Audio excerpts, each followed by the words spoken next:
अब अपन कुछ और क्वेश्चन करते हैं कंपाउंड रेशो पर, ठीक है ना। अब जो मैं क्वेश्चन कर रहा हूं वो थोड़ा सा लेंदी क्वेश्चन है, ध्यान से देखना बेटा। क्वेश्चन है बेटा अपने पास,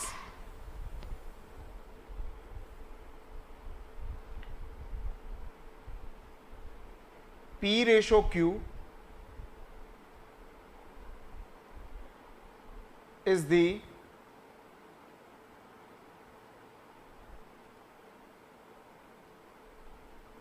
subduplicate ratio of P minus x square ratio Q minus x square, then find the value of x square। आपको x स्क्वायर की वैल्यू कैलकुलेट करनी है, ठीक है बेटा। ये जो क्वेश्चन है ये अपने मॉड्यूल का क्वेश्चन है। अपने मॉड्यूल में जो एक्सरसाइज है, ICI मॉड्यूल, ठीक है ना, उसमें जो एक्सरसाइज है,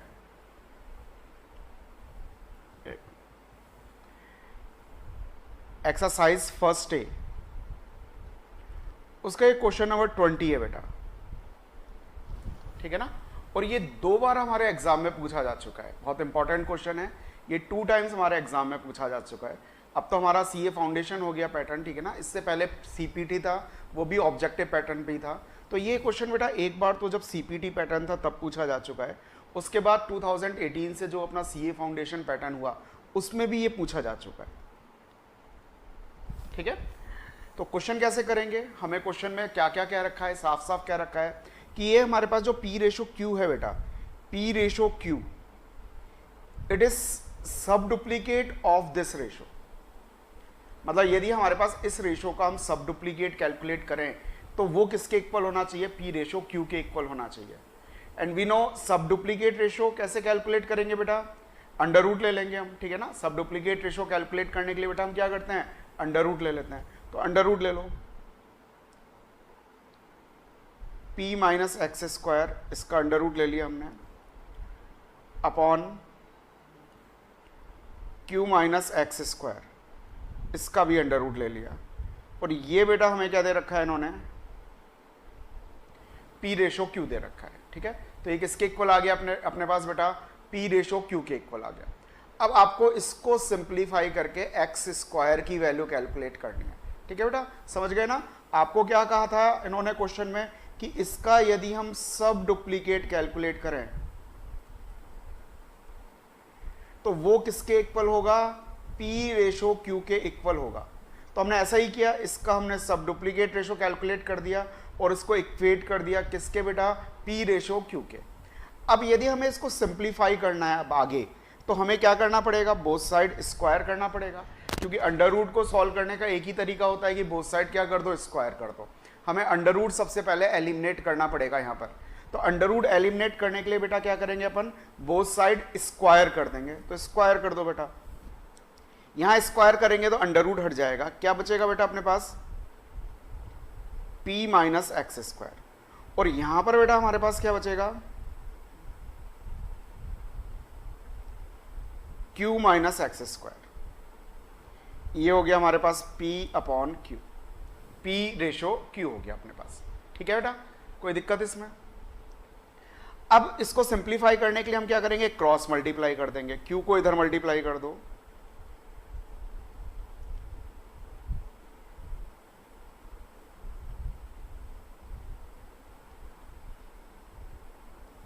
ठीक है। तो हमने Q को यहां क्रॉस मल्टीप्लाई कर दिया और P को इस साइड क्रॉस मल्टीप्लाई कर दिया, ठीक है। अब देखो बेटा, इसको Q को हम इन दोनों से मल्टीप्लाई करेंगे तो हमारे पास आएगा PQ minus Q into x square equals to, इसको यहां मल्टीप्लाई करेंगे हम,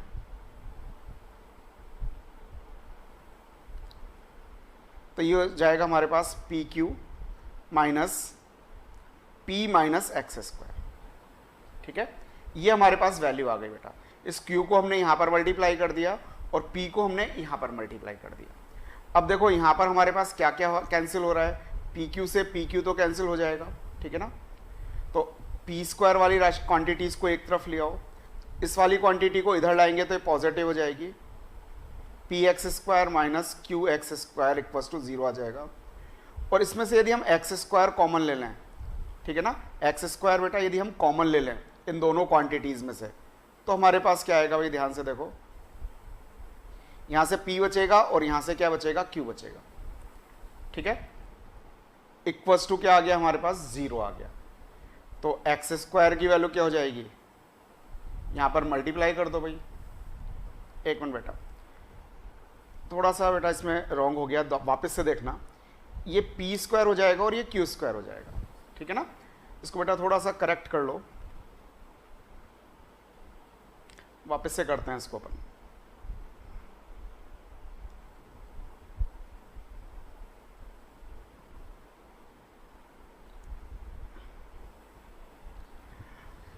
जब हमने स्क्वायर किया था तो यहां क्या आएगा बेटा, पी स्क्वायर और क्यू स्क्वायर आएगा, ठीक है। अब इसको क्रॉस मल्टीप्लाई कर दो तो ये क्यू स्क्वायर हो जाएगा और ये p माइनस एक्स स्क्वायर, और ये बेटा p स्क्वायर हो जाएगा q माइनस एक्स स्क्वायर, ठीक है। अब इसको हम अंदर मल्टीप्लाई करेंगे, q स्क्वायर को p से मल्टीप्लाई करोगे तो p क्यू स्क्वायर आ जाएगा, और q स्क्वायर को एक्स स्क्वायर से मल्टीप्लाई करोगे तो क्या आ जाएगा बेटा, q square x square equals to p square को मल्टीप्लाई करोगे तो p square q minus p square x square. अब ये हमारे पास टर्म्स आ गई, 4 टर्म्स हैं। अब इसमें सिमिलर टर्म्स को हम एक साइड कर लेते हैं। जैसे हमारे पास सिमिलर टर्म्स कौन सी हैं, ये एक्स स्क्वायर वाली, इसको एक साइड कर लेते हैं। तो इस वाली टर्म को बेटा इधर लाएंगे तो ये पॉजिटिव हो जाएगी, P square x square minus Q square x square, ठीक है, इक्वल्स टू ये हमारे पास बेटा क्या है, पी स्क्वायर क्यू, और ये वाली टर्म यदि हम इस साइड ले जाएंगे तो ये नेगेटिव हो जाएगी, पी क्यू स्क्वायर। ये हमारे पास रिजल्ट आ गया बेटा, ठीक है। वापस से समझ लो, बोथ साइड हमने स्क्वायर किया, यहां से अंडर रूट हट जाएगा और ये स्क्वायर हो जाएगा, क्रॉस मल्टीप्लाई कर दिया हमने, ठीक है ना। फिर इसके बाद हमने इसको अंदर मल्टीप्लाई कर दिया, एक्स स्क्वायर वाली टर्म्स एक साथ लिया है और बाकी टर्म्स हम एक साथ ले गए। अब इन दोनों में से तो देखो एक्स स्क्वायर कॉमन आ रहा है, तो यहां से बचेगा P square minus Q square, और इन दोनों टर्म में से बेटा देखो p और q कॉमन आ रहा है, दोनों में है p और q, तो इसमें देखो q सिंगल है, कॉमन निकाल लिया तो q तो बचेगा नहीं, p स्क्वायर मतलब p इंटू p है, 2 टाइम्स है p, एक p हमने बाहर निकाल लिया तो एक p बच जाएगा बेटा अपने पास। यहां पर हमने p बाहर निकाल लिया, एक q हमने बाहर कॉमन निकाल लिया तो एक q बच जाएगा। अब आपको एक्स स्क्वायर की वैल्यू कैलकुलेट करनी है तो डिवाइड कर दो बेटा, P Q p minus Q upon ये p square minus Q square क्या हो जाएगा बेटा, डिवाइड हो जाएगा, ठीक है। अब हमने एक सबने फार्मूला पढ़ रखा है बेटा बचपन में, बहुत टाइम से हम पढ़ते आ रहे हैं लोअर क्लासेस से, ए स्क्वायर माइनस बी स्क्वायर, ये किसके बराबर होता है बेटा, ए plus b into a minus b, ठीक है। ए स्क्वायर माइनस बी स्क्वायर होता है ए plus b into a minus B. Same ये फार्मूला हम यहां पर अप्लाई कर देते हैं,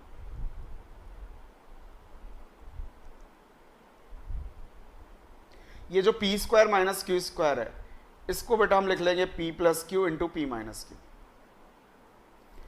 ये कैंसिल हो गया तो हमारे पास क्या आ गया बेटा, P Q upon P plus Q, ये हमारा आंसर आ गया, ठीक है। तो देखो बेटा ये अपने पास पूरा क्वेश्चन है, इसमें बेटा कोई प्रॉब्लम हो तो पूछ लो किसी स्टेप में, ठीक है। हमें सब डुप्लीकेट रेशो कैलकुलेट करना था इसका, और ये पी रेशो क्यू के इक्वल था। हमने बेटा क्या किया, बोथ साइड स्क्वायर कर लिया तो यहां से अंडर रूट हट जाएगा, ये पी स्क्वायर क्यू स्क्वायर आ जाएगा, क्रॉस मल्टीप्लाई कर दिया हमने, ठीक है ना, क्या कर दिया इसको, क्रॉस मल्टीप्लाई कर दिया हमने, ठीक है। तो हमारे पास जो वैल्यूज आई उसमें हमने एक्स स्क्वायर वाली टर्म्स को एक साथ लिख लिया, ठीक है ना, और बाकी सारी क्वांटिटीज को हम सेकंड साइड लिया है, ठीक है। अब इनमें से एक्स स्क्वायर कॉमन आ जाएगा तो P square minus Q square बचेगा हमारे पास, ठीक है। और यहां से हमने पी क्यू क्या निकाल लिया बेटा, कॉमन निकाल लिया। पी क्यू कॉमन निकालेंगे तो यहां पर देखो अपने पास क्या है बेटा, एक पी स्क्वायर है और एक क्यू है, तो हमने क्यू बाहर निकाल लिया हमने, ठीक है, एक पी बाहर निकाल लिया तो क्या बचेगा, एक पी बचेगा। यहां पर हमारे पास क्या है, क्यू स्क्वायर और पी है, तो हमने पी बाहर निकाल लिया, पी तो बचेगा ही नहीं, क्यू स्क्वायर में से क्यू बाहर निकाल लिया कॉमन तो क्यू बचेगा। अब इसका नीचे डिवाइड कर दिया, P square minus Q square का नीचे अपन ने डिवाइड कर दिया, ठीक है ना। अब P square minus Q square को लिख सकते हैं हम P plus Q into P minus Q, ये कैंसिल हो जाएगा, रिमेनिंग पोर्शन जो बचेगा वो हमारा क्या हो गया, आंसर हो गया, ठीक है। दीपिका बेटा ये हम रेशो प्रोपोर्शन पढ़ रहे हैं, ठीक है ना। जो हमारा चैप्टर है बेटा वो है, आपने आज से ही ज्वाइन किया है क्या, रेशो एंड प्रोपोर्शन, ठीक है। चैप्टर नंबर 1 जो अपने मैथमेटिक्स की बुक है उसका चैप्टर नंबर 1 है, ठीक है बेटा। अब बेटा देखो इतने बड़े जो क्वेश्चंस आते हैं हमारे पास, ये क्या है, थोड़ा सा लेंथी क्वेश्चन है, तो जनरली हम क्या करते हैं, इतने जो बड़े क्वेश्चंस आते हैं सॉल्व करना तो हमें आ ही गया, ऐसा नहीं कि हमें सॉल्व करना नहीं आता, लेकिन आप हमेशा ध्यान रखो ऐसे क्वेश्चंस का आंसर भी हमें थोड़ा सा याद होना चाहिए, हमारे दिमाग में रहना चाहिए कि इसका आंसर क्या है, P Q upon P plus Q है। तो यदि हमें याद रहा तो देखो हम अपने 2 या 3 मिनट सेव कर सकते हैं, हमें टोटल 120 मिनट्स मिल रहे हैं 100 क्वेश्चन को सेव करने के लिए, और यदि एक क्वेश्चन में हम 2-3 मिनट लगा देंगे तो हमारे पास टाइम क्या बचेगा, बहुत कम बचेगा, ठीक है। तो ऐसे क्वेश्चंस में हम क्या कर सकते हैं, थोड़ा सा हमें यदि आंसर याद है तो हम अपना टाइम सेव कर सकते हैं। तो आपको जो भी किसी भी एक्सरसाइज में थोड़े से लेंदी क्वेश्चंस दिखें, जैसे हर एक्सरसाइज में कोई एक आध क्वेश्चन आपको लेंदी मिलेगा, बाकी क्वेश्चंस क्या होते हैं अपने छोटे ही होते हैं, ऑब्जेक्टिव के पॉइंट ऑफ व्यू से होते हैं, लेकिन जो लेंदी क्वेश्चंस है उसका आंसर बेटा आपको याद रहना चाहिए, ठीक है। समझ में आ गया ये।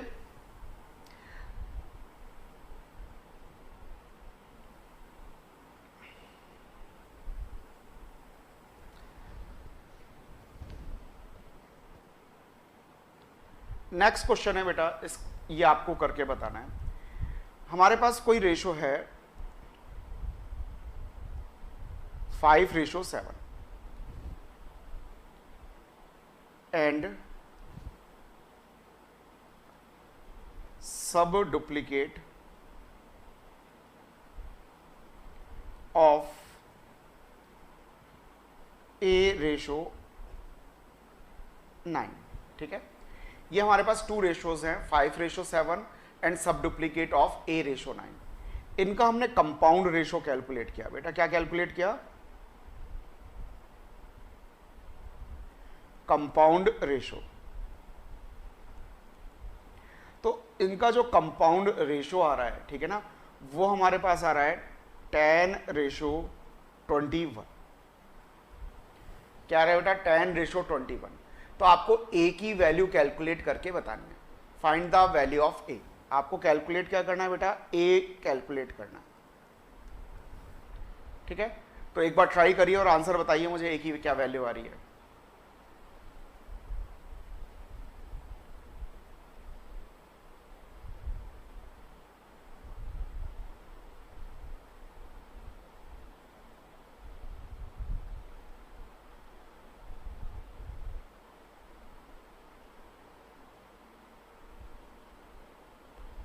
फोर, ठीक है, नुपुर का आंसर 4 आया। और कोई दावेदार बेटा,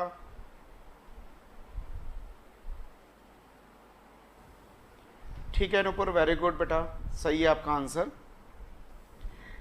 हमारे पास 2 रेशोज है बेटा, देखो 5:7 और सेकंड रेशो क्या है, सब डुप्लीकेट ऑफ दिस। सब डुप्लीकेट में हम क्या करते हैं बेटा, अंडर रूट कैलकुलेट करते हैं, ठीक है ना। तो A का सब डुप्लीकेट क्या हो जाएगा, √A, और 9 का सब डुप्लीकेट निकालेंगे तो √9। √9 कितना होता है बेटा, 3। और आपको क्या दे रखा है इन्होंने, इसका जो अपने पास कंपाउंड रेशो है वो 10:21 है। तो कंपाउंड रेशो कैसे कैलकुलेट करते हैं, हम फर्स्ट टर्म्स को मल्टीप्लाई कर देते हैं और सेकंड टर्म्स को। तो 7 × 3 अपने पास क्या आ रहा है, 21 आ रहा है, 7 × 3 21 आ रहा है, तो ये तो मैच कर रहा है। अब अपने पास 5 × √A, 5 × √A, ये भी क्या होना चाहिए, 10 के इक्वल होना चाहिए, ठीक है ना। ये किसके इक्वल होना चाहिए, 10 के इक्वल होना चाहिए। तो अपने पास √A की वैल्यू क्या आ जाएगी, 10/5। 5 का हम डिवाइड कर देंगे यानी कि 2, ठीक है। तो हमारे पास A की वैल्यू कैलकुलेट करनी है, यहाँ √A है, तो हमें क्या करना पड़ेगा, बोथ साइड स्क्वायर करना पड़ेगा। तो √A का स्क्वायर करेंगे, A आ जाएगा बेटा, और 2 का स्क्वायर करेंगे, क्या आ गया हमारे पास, 4। ये हमारे पास आंसर आ गया, ठीक है बेटा। तो ए की वैल्यू क्या आ गई, 4 आ गई। ये भी अच्छा क्वेश्चन है।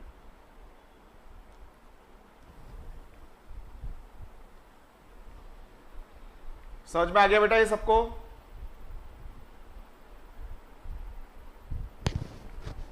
हाँ भाई, सुमित, दीपिका, आपको समझ में आया बेटा?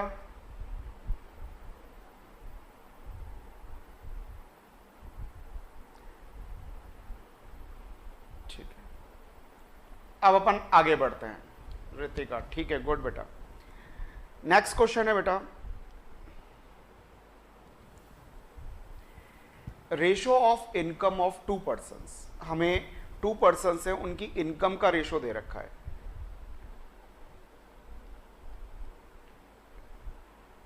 रेशो ऑफ डेली इनकम,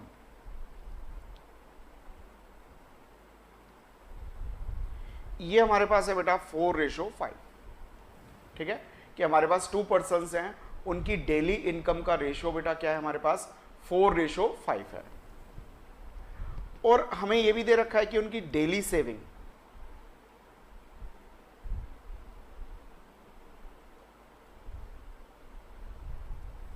ठीक है, डेली सेविंग कितनी है हमारे पास, 50 रुपीज है। ठीक है, और उनके एक्सपेंडिचर, जो उनके एक्सपेंसेस हैं, उसका रेशो ये हमें दे रखा है 7:9। ठीक है, तो आपको कैलकुलेट क्या करना है कि उनकी इनकम क्या होगी।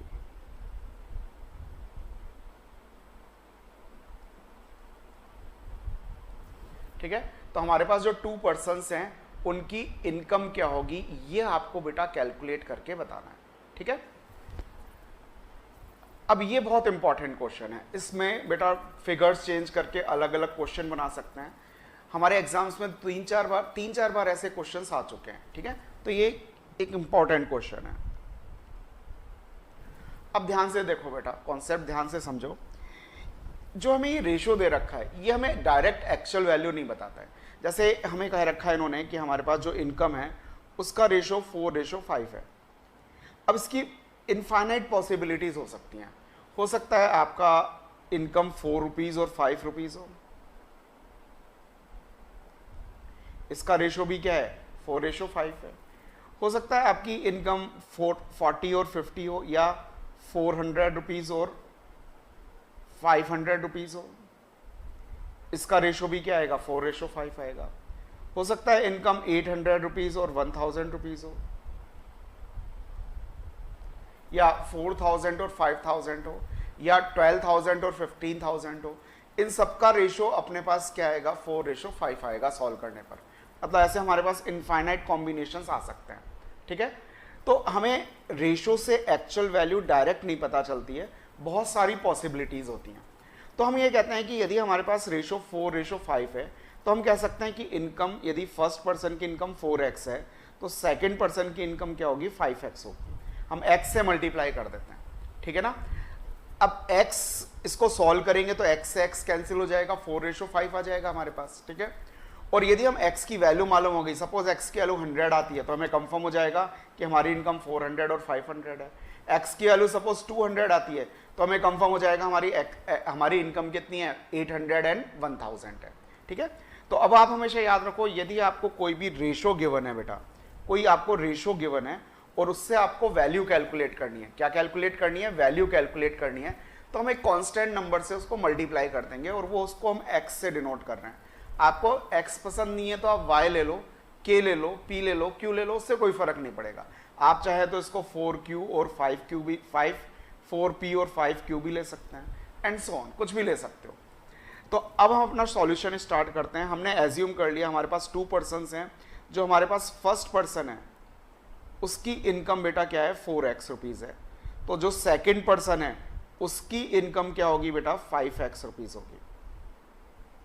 ये हमने एज्यूम कर लिया इस रेशो से, जो ये हमारे पास रेशो गिवन है। ठीक है बेटा, अब आप सब लोगों ने इकोनॉमिक्स पढ़ी है। इकोनॉमिक्स में आपने पढ़ा होगा बेटा कि यदि हम अपने इनकम जो होती है उसमें से हम अपनी सेविंग्स को लेस कर दें, तो हमारे पास क्या आता है, एक्सपेंडिचर आता है या नहीं आता। Income minus saving equals to expenditure. Suppose मैं एक दिन में 500 रुपीज अर्न कर रहा हूं और 100 रुपीज की सेविंग कर रहा हूं, इसका मतलब बाकी कहां जा रहे हैं, एक्सपेंसेस में जा रहे हैं। तो 400 रुपीज क्या हो गया, मेरा एक्सपेंस हो गया, ठीक है ना। तो देखो फर्स्ट पर्सन है 4x रुपीज तो वो अर्न कर रहा है और इसकी सेविंग कितनी है भाई, 50 रुपीज। इसकी सेविंग कितनी है बेटा, 50 रुपीज है, ठीक है। तो ये 50 रुपीज यदि इसकी सेविंग हम लेस कर दें तो ये हमारे फर्स्ट पर्सन का एक्सपेंडिचर आ गया, ठीक है। जो फर्स्ट पर्सन है उसका एक्सपेंडिचर आ गया कितना रुपीज बेटा, 4x माइनस 50 रुपीज। और जो सेकंड पर्सन है उसकी इनकम बेटा क्या है अपने पास, 5x है और सेविंग वो भी क्या कर रहा है, 50 रुपीज कर रहा है। दोनों ही क्या कर रहे हैं, डेली सेविंग कितनी है, 50 रुपीज की है। तो ये सेकंड पर्सन का एक्सपेंडिचर आ गया। अब इनका एक्सपेंडिचर आ गया तो इसका एक्सपेंडिचर हम कैलकुलेट कर लेते हैं, ठीक है ना। रेशो कैलकुलेट कर लिया एक्सपेंडिचर का डिवाइड करके। और क्वेश्चन में हमें दे रखा है इनके एक्सपेंडिचर का रेशो, जो एक्सपेंसेस हैं उनका रेशो क्या है, 7:9 है। तो इसको हमने किसके इक्वल रख दिया बेटा, 7:9 के, ठीक है। तो ये हमारे पास एक इक्वेशन बन गई, बिल्कुल सिंपल है। ये फार्मूला लगाया, income minus saving equals to क्या होता है बेटा, एक्सपेंडिचर। फर्स्ट की इनकम माइनस उसकी सेविंग, सेकंड की इनकम उसकी सेविंग, ठीक है। इन दोनों का डिफरेंस एक्सपेंडिचर आ गया and it is equals to 7:9। अब इसको हमें क्या करना है बेटा, सिंप्लीफाई करना है। तो क्रॉस मल्टीप्लाई कर दो, जो ये 9 है ये इससे मल्टीप्लाई होगा 4x माइनस 50 से। तो 9 4 जा 36x माइनस 9 5 जा 450 इक्वल्स टू ये 5x इंटू 7 35x माइनस 350, ठीक है। 5x को 7 से मल्टीप्लाई कर दिया, 50 को हमने 7 से मल्टीप्लाई कर दिया, ठीक है। अब x वाली टर्म्स को बेटा एक साथ ले आते हैं हम, 36x minus 35x equals to 450 को उधर ले जाओ,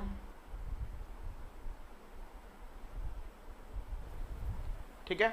अब इन दोनों का डिफरेंस 36x माइनस x, इन दोनों का डिफरेंस क्या है बेटा, अपने पास x है। 450 माइनस 350 कितना हो गया हमारे पास, 100।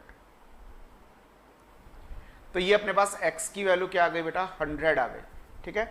अब हमें क्या करना है, इनकम कैलकुलेट करनी थी। तो हमारे पास फर्स्ट पर्सन की इनकम है 4x, तो x की जगह 100 पुट कर दो।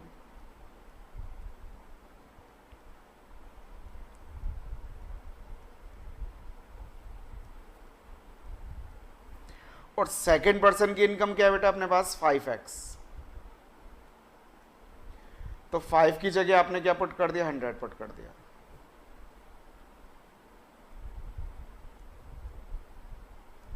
तो ये बेटा हमारे पास क्या आ गया आंसर। फर्स्ट पर्सन की इनकम 4x हो गई और सेकंड पर्सन की इनकम क्या हो गई, 500 हो गई, ठीक है। ये अपने पास क्वेश्चन है, इसको ध्यान से देख लो बेटा। इसमें कुछ समझ में नहीं आया हो तो वापस से पूछ लो बेटा। ऑल क्लियर बेटा, सब समझ में आ गया इसमें।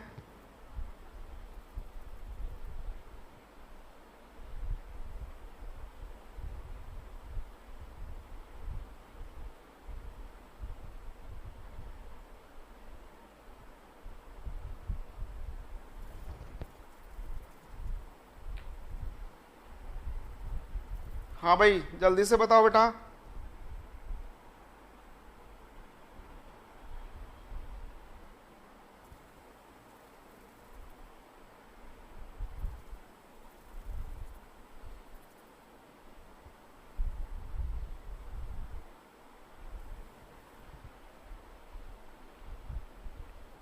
ठीक है भाई, रितिका का जवाब आ गया, ओके बेटा, गुड।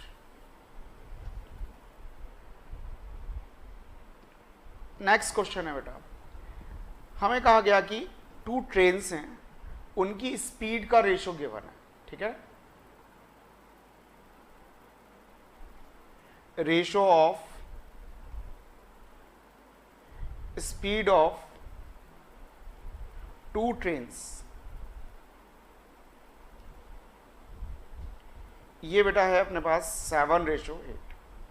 हमारे पास 2 ट्रेन्स हैं, उनकी स्पीड का रेशो कितना है बेटा, 7:8 है। और फिर इन्होंने हमसे कहा कि जो सेकंड ट्रेन है वो बेटा ट्रैवल करती है 80 किलोमीटर, 80 नहीं 400 किलोमीटर इन 5 आवर्स। तो आपको कैलकुलेट करनी है जो फर्स्ट ट्रेन है इसकी स्पीड कैलकुलेट करनी है, फर्स्ट ट्रेन की स्पीड क्या होगी, ठीक है, ये आपको बेटा कैलकुलेट करके बताना है, ठीक है। तो 2 ट्रेन्स हैं, फर्स्ट ट्रेन की स्पीड है हमारे पास दोनों ट्रेन की स्पीड का रेशियो है अपने पास 7:8। फर्स्ट ट्रेन की स्पीड कैलकुलेट करनी है और सेकंड ट्रेन की स्पीड हमें दे रखी है, वो गिवन है आपके 400 किलोमीटर्स इन 5 आवर्स। तो सबसे पहले तो हमें सेकंड ट्रेन की स्पीड कैलकुलेट करनी पड़ेगी, ठीक है। हमें स्पीड नहीं दे रखी है, हमें क्या दे रखी है, डिस्टेंस दे रखी है, और ये हमारे पास क्या है बेटा, टाइम, ठीक है। तो 9th 10th 8th 9th 10th class याद करो बेटा, ठीक है ना, आपने साइंस में पढ़ा होगा फिजिक्स में कि हमारे पास स्पीड किसके इक्वल होता है,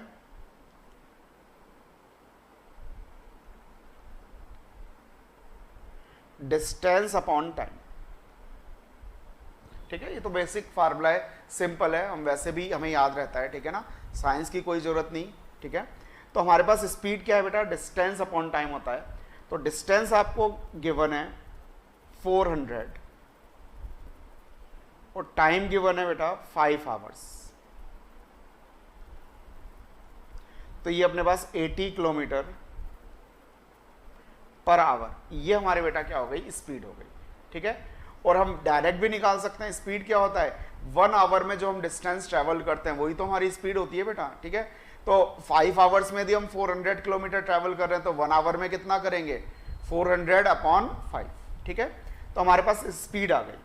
अब हमें दे रखा है speed of first train upon speed of second train, ये आपको दे रखा है बेटा इन्होंने रेशो 7:8। तो हम एज्यूम कर लेते हैं कि हमारे फर्स्ट ट्रेन की स्पीड क्या है, x किलोमीटर पर आवर है, तो ये तो x हो गया। और सेकेंड ट्रेन की स्पीड हमने अभी अभी कैलकुलेट की 80 किलोमीटर पर आवर। अब इसको क्रॉस मल्टीप्लाई कर दो बेटा, 7/8 इंटू 80। इस 80 को हमने क्या कर दिया, यहां क्रॉस मल्टीप्लाई कर दिया बेटा, ठीक है ना। अब इसको सिंप्लीफाई कर लो, ये 10 आ गया, तो 7 इंटू 10 कितना हो गया, 70 किलोमीटर पर आवर। ये हमारे पास क्या आ गया बेटा, आंसर आ गया, ठीक है। तो इस क्वेश्चन में किसी को कोई दिक्कत हो तो पूछ लो बेटा, इजी है वैसे ये क्वेश्चन, कोई ज्यादा टफ नहीं है।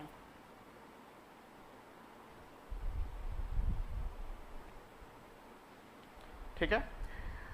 अब आप सब लोगों के पास बेटा बताओ आईसीआई मॉड्यूल है या नहीं है,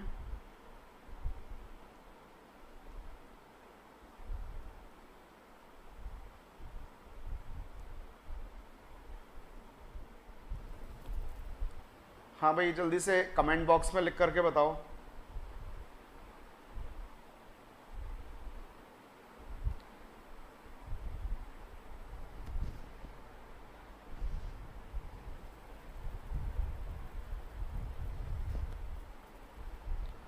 ठीक है, ओके, कुछ लोगों के पास है, कुछ के पास नहीं है। तो बेटा जिनके भी पास नहीं है मॉड्यूल, ठीक है ना, वो आईसीआई की वेबसाइट पर जाना, ठीक है ना, वहाँ आपको स्टडी मटेरियल मिलेगा, ऑप्शन स्टडी मटेरियल का।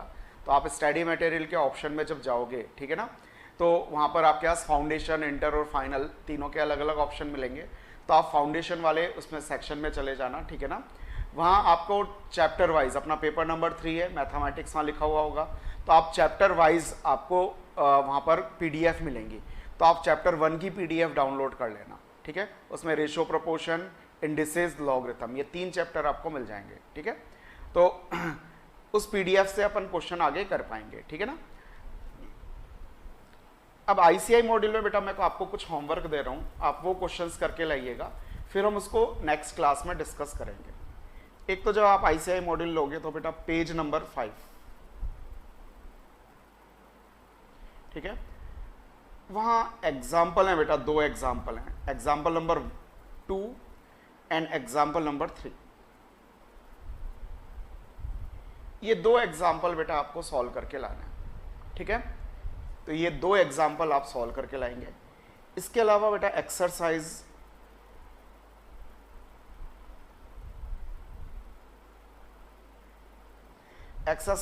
फर्स्ट ए, इन एग्जाम्पल्स के ठीक नीचे एक्सरसाइज स्टार्ट हो जाएगी एग्जाम्पल 3 के बाद, ठीक है। एक्सरसाइज फर्स्ट ए, उसके हमने कुछ क्वेश्चंस अभी किए हैं, ठीक है। ये क्वेश्चन भी आपको मिल जाएगा, ठीक है। ये वाला जो क्वेश्चन किया हमने 4:5 वाला, ये भी आपको मिल जाएगा एक्सरसाइज फर्स्ट ए में। और इससे पहले हमने जो ये क्वेश्चन किया था पी ए वाला, ये तो आपको बता ही दिया मैंने कौन से नंबर का क्वेश्चन है, ये भी अपने मॉड्यूल का क्वेश्चन है। तो अपन ने कुछ क्वेश्चंस उसके कर लिए हैं बेटा ट्राई, ठीक है ना। बाकी के क्वेश्चंस आप लोग एक बार करके लाइएगा, ठीक है। फिर अपन उसको क्लास में डिस्कस करेंगे जो भी आपके डाउट्स होंगे, ठीक है बेटा। तो कल आप ये कंप्लीट करके लाइएगा बेटा, ये लिख लो बेटा।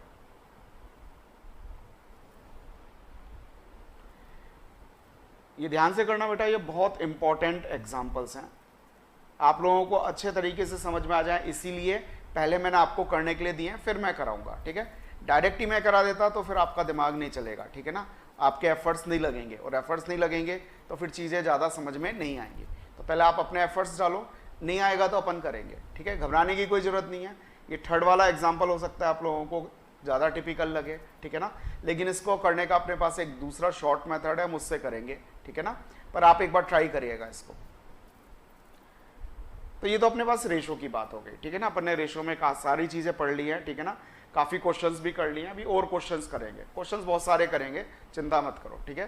क्वेश्चंस अपने पास बहुत सारे हैं, एक बार अपन मॉड्यूल की एक्सरसाइज कर लें, फिर और क्वेश्चंस करेंगे। अब थोड़ा सा हम इंट्रोडक्शन ले लेते हैं प्रपोर्शन का, जो हमारा इसी चैप्टर का नेक्स्ट टॉपिक है।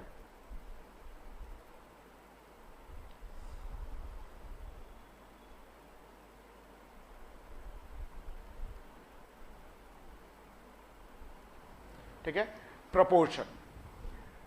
प्रपोर्शन क्या है बेटा? If two ratios are equal, ठीक है, then they are said in proportion, ठीक है ना। तो वो अपने पास क्या होंगे? प्रपोर्शन में होंगे। मतलब 2 रेशो इक्वल है तो हम उसको प्रपोर्शन कह सकते हैं, ठीक है ना। जैसे सपोज हमारे पास है तो 4:6, ठीक है, और दूसरा है हमारे पास 40:60। तो इसको जब हम सॉल्व करेंगे 4:6 को, तो ये 2:3 आएगा। देखो 2 का डिवाइड जा रहा है, और इनमें 20 का डिवाइड जा रहा है, तो ये भी क्या आएगा? 2:3 आएगा। तो ये भी 2:3 आया और ये भी 2:3 आया। तो ये दोनों रेशो बेटा इक्वल है। इसका मतलब ये दोनों रेशो भी क्या है? हमारे पास इक्वल है, ठीक है। अब यदि हमारे पास 2 रेशो इक्वल है, मतलब उसके बिटवीन हम इक्वल टू का साइन लगा सकते हैं, तो हम कह देंगे दे आर इन प्रपोर्शन, कि वो किस में है बेटा? प्रपोर्शन में। तो प्रपोर्शन हमें क्या बताती है? इक्वलिटी ऑफ 2 रेशोज बताती है, ठीक है। तो इसकी एक छोटी सी डेफिनेशन है, वो लिख लो पहले फटाफट। Proportion is the equality of 2 ratios. Proportion is the equality of 2 ratios.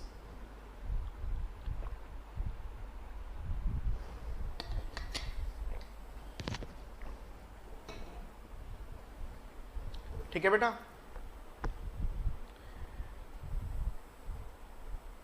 एक और एग्जाम्पल से समझते हैं।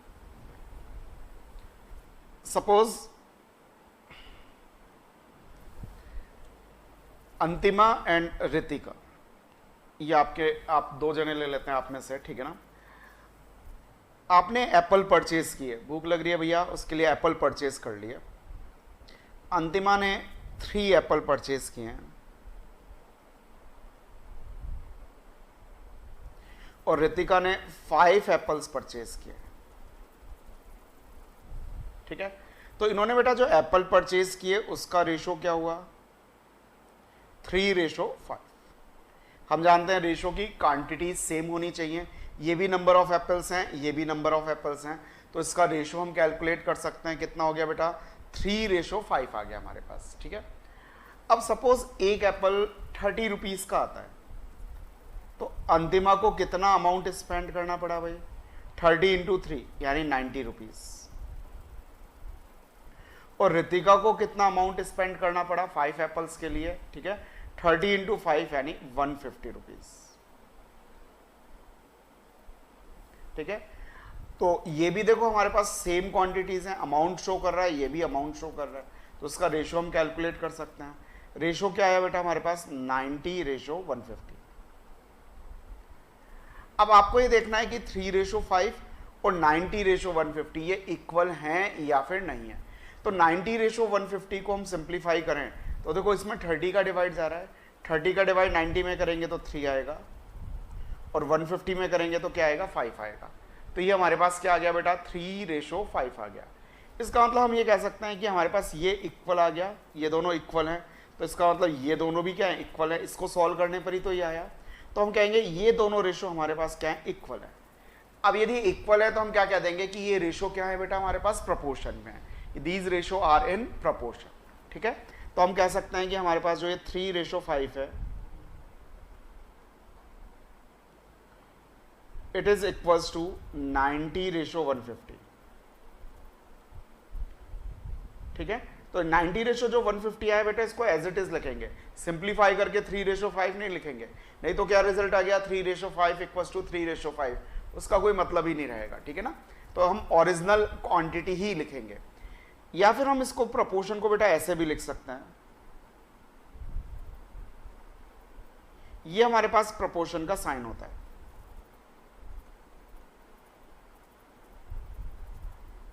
तो ये दोनों ही हमारे पास मेथड क्या है, सही है प्रोपोर्शन लिखने के। हम चाहें तो इक्वल टू का साइन लगा करके इसको लिख सकते हैं, रिप्रेजेंट कर सकते हैं, या फिर प्रोपोर्शन का साइन भी हम यूज में ले सकते हैं। अब देखो बेटा, ये जो हमारे पास 3:5 है, इसको हम 3/5 भी तो लिख सकते हैं। ठीक है, इक्वल्स टू 90:150 को क्या लिख सकते हैं, 90/150। तो प्रोपोर्शन को बेटा हम ऐसे भी लिख सकते हैं। तो प्रोपोर्शन को रिप्रेजेंट करने के लिए हमारे पास 3 मेथड्स हो गए। इन 3 मेथड से हम प्रोपोर्शन को रिप्रेजेंट कर सकते हैं। और प्रोपोर्शन होता क्या है, तो हमारे पास 2 डिफरेंट रेशोज होते हैं। एक रेशो हमारे पास 3:5 है और दूसरा रेशो हमारे पास 90:150 है। ये दोनों हमारे पास क्या है बेटा, इक्वल है रेशो, तो हम क्या कहेंगे कि ये प्रोपोर्शन में है। बस इतना सा कॉन्सेप्ट है।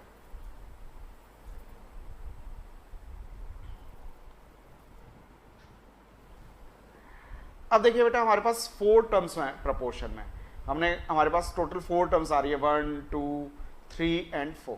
ठीक है ना, 2 तो हमारे पास फर्स्ट रेशो की है और 2 क्या है, सेकंड रेशो की है। तो प्रोपोर्शन को हम इस तरीके से भी रिप्रेजेंट करते हैं।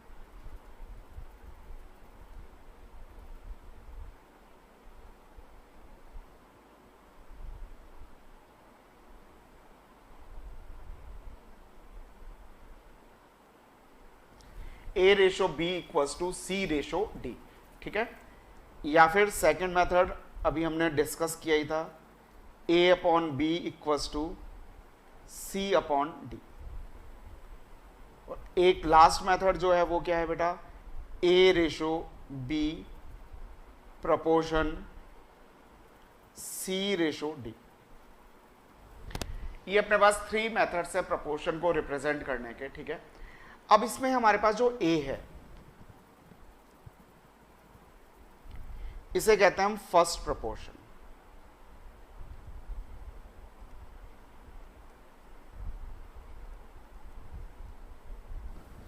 फर्स्ट प्रोपोर्शन जो A है बेटा, ये क्या है अपने पास, फर्स्ट प्रोपोर्शन है। ठीक है, समझ में आ गया। सिंपली B क्या होगा, सेकंड प्रोपोर्शन हो जाएगा, C क्या हो जाएगा, third proportion, and D is fourth proportion. ठीक है, तो हमारे पास यहां पर 4 प्रोपोर्शंस हो गए, A B C D। ठीक है, 4 टर्म्स हैं, first proportion, second, third and fourth. ये नेम है इनके। ठीक है, ये नॉमेनक्लेचर है इनकी। अब देखो ध्यान से, जो हमारे पास A और D हैं, A एंड D,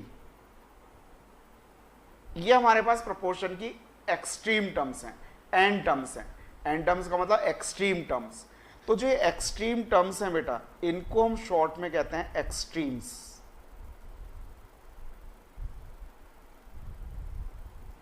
क्या कहते हैं बेटा, शॉर्ट में एक्सट्रीम्स, कंबाइंडली। एक्सट्रीम्स कह दिया यदि, तो इसका मतलब A और D दोनों आ गए उसमें। और ये हमारे पास जो B और C हैं, ये जो मिडिल टर्म है, इनको कहते हैं हम मीन्स। ठीक है, तो आउटर 2 टर्म्स क्या हो गई बेटा अपने पास, एक्सट्रीम्स, और मिडिल टू टर्म्स क्या हो गई बेटा अपने पास, मीन्स हो गए। समझ में आ रहा है बेटा ये आपको? ठीक है। अब हमारे पास नेक्स्ट जो टॉपिक आता है प्रपोर्शन में, ये तो हमने पढ़ लिया प्रपोर्शन को रिप्रेजेंट कैसे करते हैं, इनकी टर्म्स को हम क्या क्या कहते हैं, नॉमेनक्लेचर हमने पढ़ ली। ठीक है ना, 3 तरीके से रिप्रेजेंट करते हैं। ये फर्स्ट मेथड हो गया हमारे पास रिप्रेजेंट करने का, ये सेकंड, ये थर्ड, तीनों ही करेक्ट है बेटा। आपकी इच्छा करे उससे आप रिप्रेजेंट करो। ठीक है, first proportion, second proportion, third proportion and fourth proportion, ये हमने डिस्कस कर लिया। और इसके अलावा हमारे पास जो मिडिल टर्म्स हैं उनको हम क्या कहेंगे, मीन्स, और जो आउटर टर्म्स है उनको हम क्या कहेंगे, एक्सट्रीम्स कहेंगे।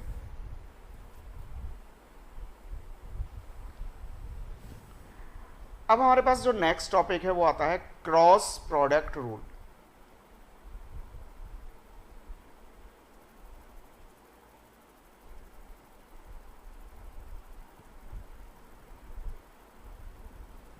ठीक है, क्रॉस प्रोडक्ट रूल।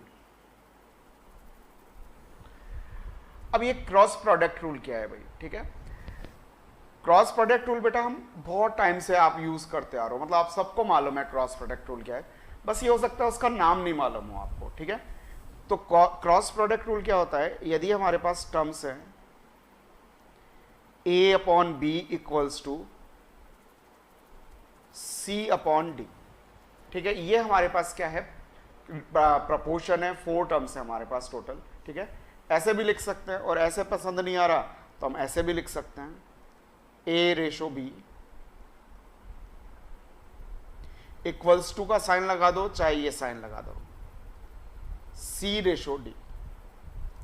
ये हमारे पास क्या हो गया बेटा, प्रपोर्शन हो गया। ठीक है, तो क्रॉस प्रोडक्ट रूल हमें क्या कहता है कि हम यदि इसको क्रॉस में मल्टीप्लाई करते हैं, इन दोनों को और इन दोनों को, तो इनका प्रोडक्ट क्या होगा, इक्वल होगा। मतलब a मल्टीप्लाई बाय d, ये जो a है इसको मल्टीप्लाई करेंगे d से, ये किसके इक्वल होना चाहिए, b मल्टीप्लाई बाय c। ये हमारा क्रॉस प्रोडक्ट रूल कहलाता है। तो हमारे पास यदि 4 टर्म्स प्रपोर्शन में है तो उन 4 टर्म्स में ये रिलेशनशिप होगी, first into last term equals to second term into third term, third proportion. तो हम इसको ऐसे भी समझ सकते हैं, a इंटू डी, रिजल्ट क्या है बेटा अपने पास, a into D equals to B into C, मतलब इन दोनों का मल्टीप्लीकेशन और इन दोनों का मल्टीप्लीकेशन, ये हमेशा क्या होगा, इक्वल होगा। अब a इंटू डी, ये कौन सी टर्म है हमारे पास, ये एक्सट्रीम टर्म्स हैं क्या, इनको हम एक्सट्रीम्स कहते हैं, और b और c को क्या कहते हैं, मीन्स। तो हम ऐसा भी कह सकते हैं बेटा,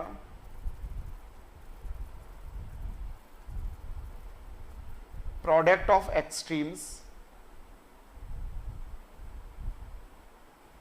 equals to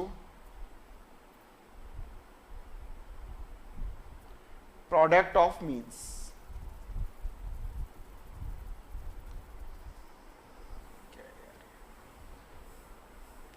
product of means. ठीक है, product of extremes is equals to product of means. ये हमारे पास बेटा क्या हो गया, क्रॉस प्रोडक्ट रूल हो गया। ठीक है, समझ में आ गया?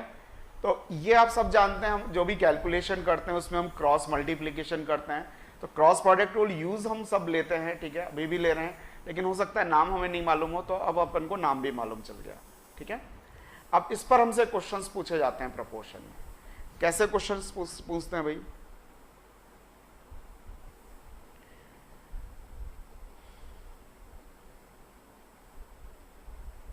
सेवन रेशो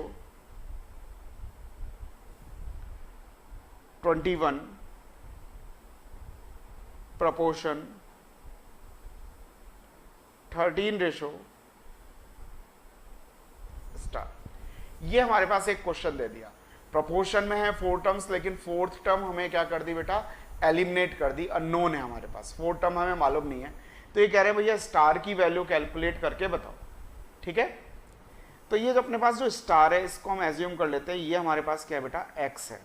ठीक है, अब यदि ये x है तो हमें क्रॉस प्रोडक्ट रूल मालूम है, क्रॉस प्रोडक्ट रूल क्या है बेटा? Product of extremes is equals to product of means. ये हमारा क्रॉस प्रोडक्ट रूल है, ये अप्लाई कर देते हैं हम, ठीक है। तो 7 इंटू एक्स इक्वल्स टू, ये क्वेश्चन मार्क है, इसको पी मत समझ लेना, ठीक है ना, इसको काट देते हैं अपन अब। तो 7 इंटू एक्स इक्वल्स टू क्या हो जाएगा बेटा? 21 इंटू 13। जो सिंप्लीफाई हो रहा है सिंप्लीफाई कर दो, 7 3 सा 21 होगा, तो x इक्वल्स टू क्या आ जाएगा? 3 इंटू 13, 39 बेटा हमारा आंसर आ गया, ठीक है। तो क्रॉस प्रोडक्ट रूल पर हमारे पास 4 टर्म्स हैं बेटा, कोई भी 3 टर्म्स आपको गिवन होगी, 4th टर्म अननोन कर देंगे, तो आपको 4th टर्म कैलकुलेट करनी होगी, ठीक है ना।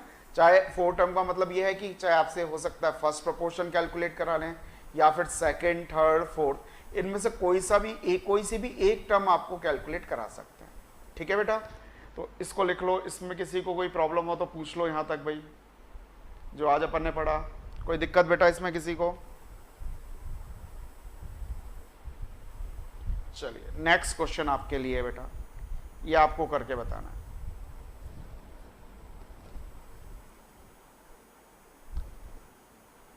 सेवन रेशो 77 proportion रेशो 242, ये आपको बेटा सिंप्लीफाई करके बताना कि अपने पास जो ये अननोन टर्म है ये क्या होगी। बताइए बेटा आंसर।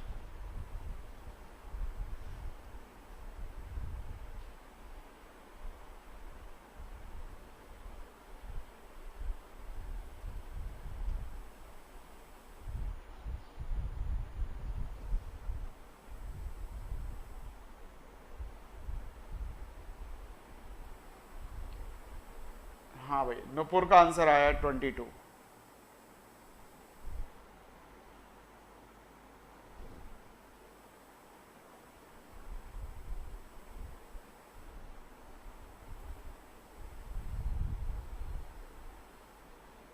हाँ दीपिका, ओके 22, ठीक है, सबका 22 आ गया।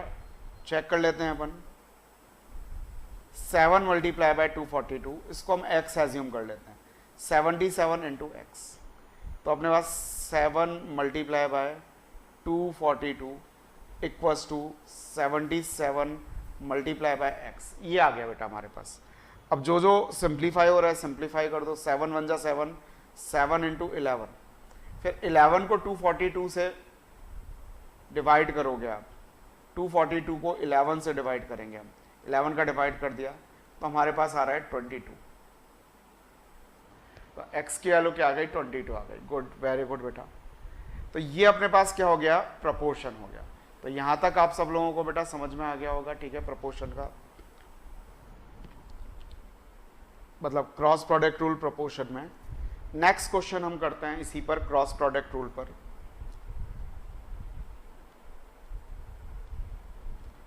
a minus b ratio a square minus B square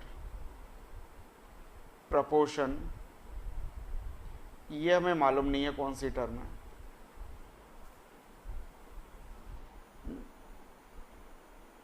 proportion अपने पास है a प्लस बी का होल स्क्वायर। तो अपने पास जो एक अननोन नंबर है ये आपको कैलकुलेट करके बताना है क्या होगा। करिए बेटा।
हाँ भाई, नुपुर का आंसर आ गया, बाकी लोग बेटा?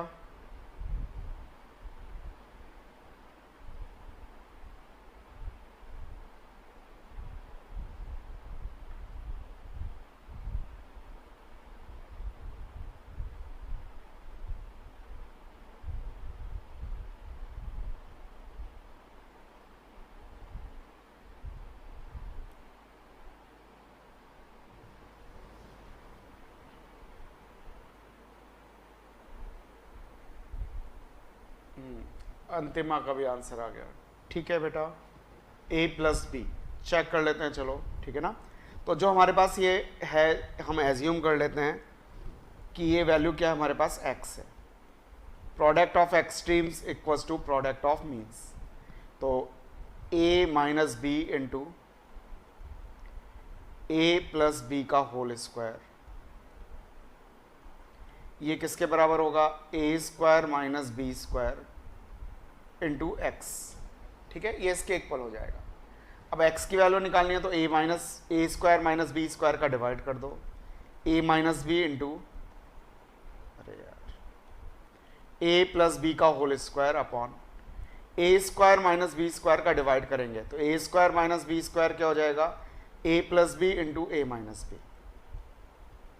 ठीक है, ये फार्मूला होता है हमारे पास। तो a माइनस बी से a माइनस बी कैंसिल हो गया, एक a प्लस बी से एक a प्लस बी कैंसिल हो जाएगा, तो x इक्वल्स टू बचा हमारे पास a प्लस बी। ये हमारे पास आंसर आ गया। ठीक है बेटा, तो हमसे इस टाइप के क्वेश्चंस पूछे जा सकते हैं प्रोपोर्शन क्रॉस प्रोडक्ट रूल पर बेस्ड। ये क्लियर है बेटा सबको? नेक्स्ट क्वेश्चन, नेक्स्ट क्वेश्चन है बेटा अपने पास 1/3, 1/4, 1/6 and 1/x are in proportion.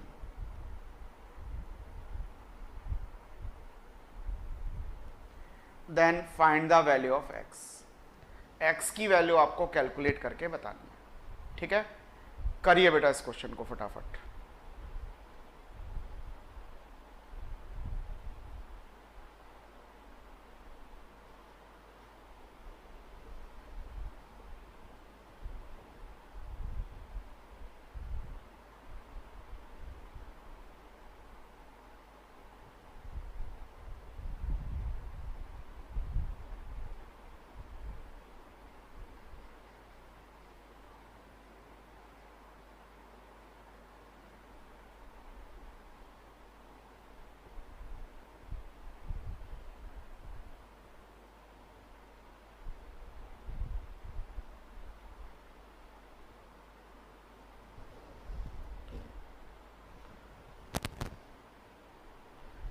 Seven. ठीक है, दीपिका ने आंसर दिया है 7। Okay good.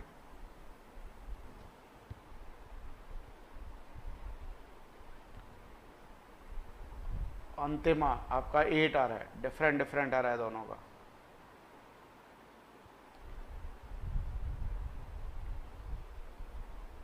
रितिका का भी 8 आ रहा है। चलो चेक कर लेते हैं अपन। दीपिका, अच्छा आपने चेंज कर दिया, 8 कर दिया। ओके चलो चेक कर लेते हैं बेटा। ये अपने पास 4 टर्म्स हैं। यदि ये 4 टर्म्स प्रपोर्शन में है हमारे पास, ठीक है, तो हमारे पास क्या होगा, product of extremes is equals to product of means, यानी कि 1/3 into 1/x equals to 1/4 into 1/6। Cross multiply कर दो, 6 इंटू 4 24 आएगा। इसको या फिर पहले ऐसे लिख लो, 1/3x इक्वल्स टू 1/24। ठीक है, क्रॉस मल्टीप्लाई कर दो, 24 इक्वल्स टू क्या हो जाएगा, 3x। इसको यहाँ मल्टीप्लाई कर दिया, इसको यहाँ कर दिया। अब 3 का डिवाइड कर दो तो कितने टाइम्स आएगा, 8 टाइम्स। तो x की वैल्यू क्या आ गई बेटा अपने पास, 8 आ गई। ठीक है, तो इस टाइप के क्वेश्चंस अपन से पूछे जा सकते हैं। कर लोगे भाई इस टाइप के क्वेश्चंस, कोई दिक्कत? तो ये हमारे पास क्रॉस प्रोडक्ट रूल पढ़ा हमने प्रोपोर्शन में। ठीक है ना, तो अभी प्रोपोर्शन में कुछ चीज़ें और बची हुई हैं बेटा। ठीक है ना, तो अपन नेक्स्ट क्लास में उसको डिस्कस करेंगे प्रोपोर्शन को आगे। अब एक तो आप लोगों को जो मैंने होमवर्क दिया है बेटा वो नोट कर लो, कहाँ गया भाई होमवर्क, वो आप लोगों को करके लाना है भाई, ये आपका होमवर्क है, ठीक है ना। एक्सरसाइज फर्स्ट ए है, उसके क्वेश्चंस ट्राई करोगे, उससे जस्ट पहले 2 एग्जाम्पल्स है, example number 2 and example number 3, दोनों अच्छे एग्जाम्पल्स हैं, वो आप ट्राई करोगे।